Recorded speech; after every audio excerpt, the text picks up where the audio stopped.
Od 25. do 27. мај овде во Бош организиравме хуманитарна акција за собирање на помош за бегалците од Украина.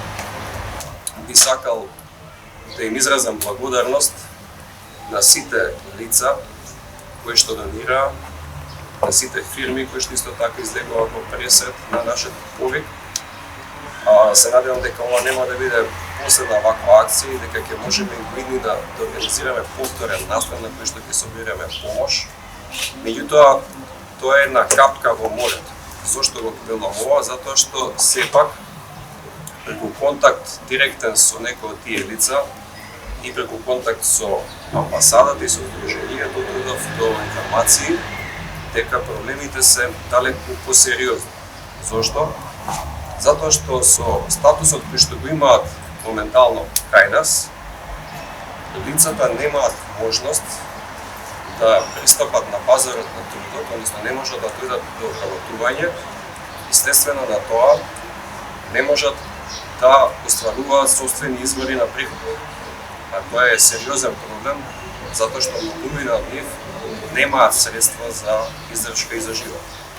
Исто така, децата не можат да бидат примени во градинка и во училиште, зашто им се скратуваат некои од основните права, а тоа е правото на образование, изгражување и едукација. Дополнително се јавуваат и други проблеми, како што се например проблемите со признавањето на квалификациите за некои лица кои што имаат специјализирани квалификации, а како би можеле да се пријават на некој оглас за работување.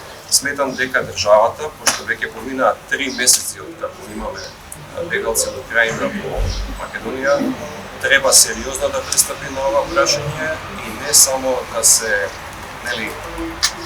оди на варијанта посета на Киев и фотографирање, туку треба да се пристапи кон изводење на конкретни решенија за овие проблеми. Зошто?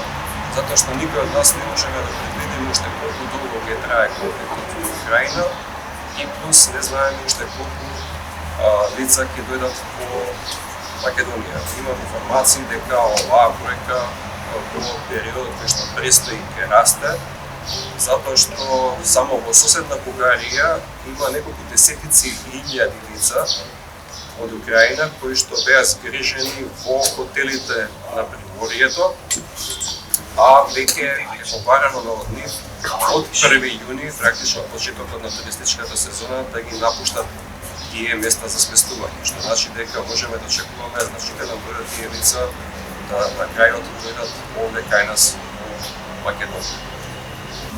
Многу сме сретни дека луѓе на вашата земја и дават силна поддршка на нашата држава, на нашите украинци во ова тешко време, каде трае веќе четвртиот месец трае страшна војна во Украина и многу луѓе напуштија своите домови, својата земја. Значи сега имаме податоци дека само надвор од земјава се престојува повеќе од 4 милиони луѓе. За сите нив многу е потребна поддршка, како материјална, така и морална, и сите видови на поддршка се добре дојдени, затоа сме благодарни за сите вас, сите луѓе во Северна Македонија кои пружат таа помошта, и кога зборуваме со вашите луѓе тука, значи кажат, ние сме мала земја, но ние одговараме, секој пат одговараме, но вие имате големи срца. И само токму ова ситуација сега покажува дека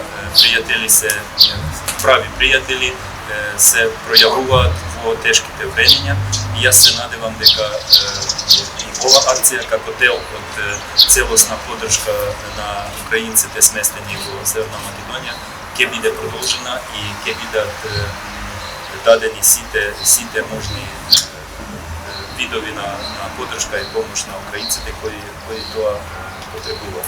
Ние осетивме многу голема поддршка од Македонија и со таа поддршка успеевме заедно со амбасада да испратиме до Украина 14 камиона хуманитарна помош. Ама како време оде се гледа што војна станува како просечна некоја работа и луѓе заборават што украинци се сочуват со тоа секојдневие. Од вчера беше бомбардиран повторно мој град Днепар, каде било загинато повише од 10 луѓе.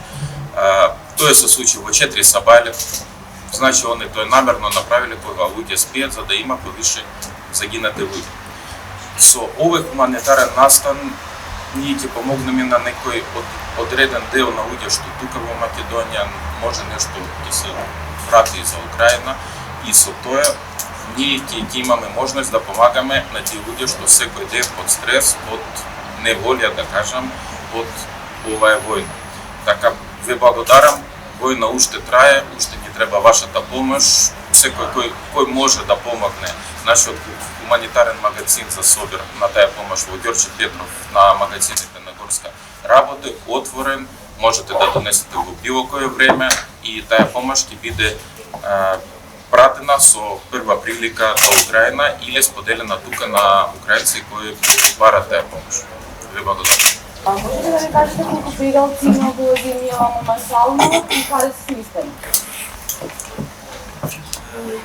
Колку располагаме на информациите, сега во Северна Македонија пријавено околу 300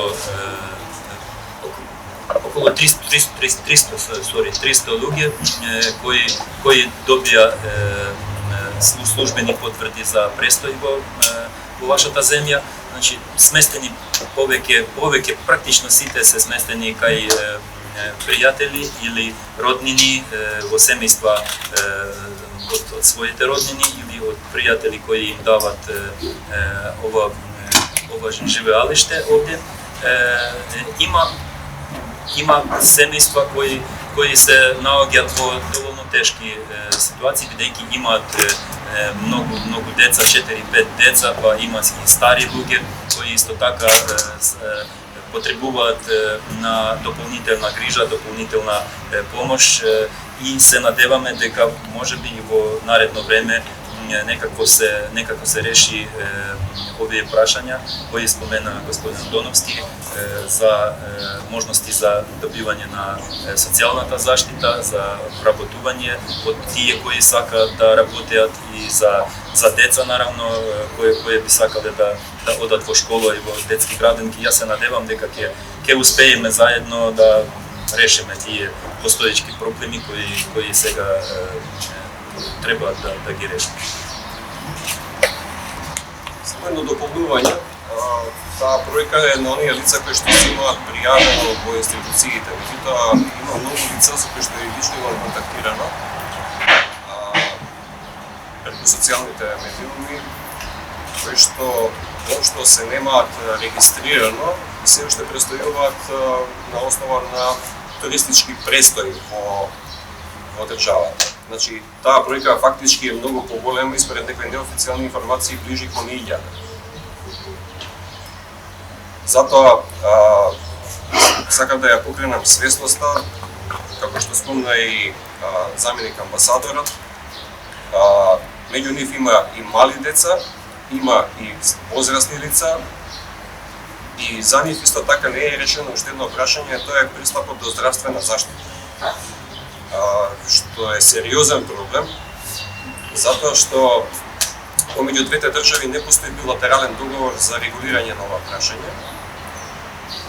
Доколку имаат потреба, независно дали станува збор за мали деца или пак за возрастни лица од здравствена нега, тие се приморани да платат за услугата, како што спомнавме, голем дел од овие лица воопшто немаат ниту базични средства за живот. И тука треба државата да ја покаже својата големина и хуманост, независно колкав е бројот на лица, да излезе во пресред, затоа што ова е прашање кое што може да се реши, не мора да се оди со билатерален договор помеѓу двете држави, туку може да се реши и само со одлука на извршната власт.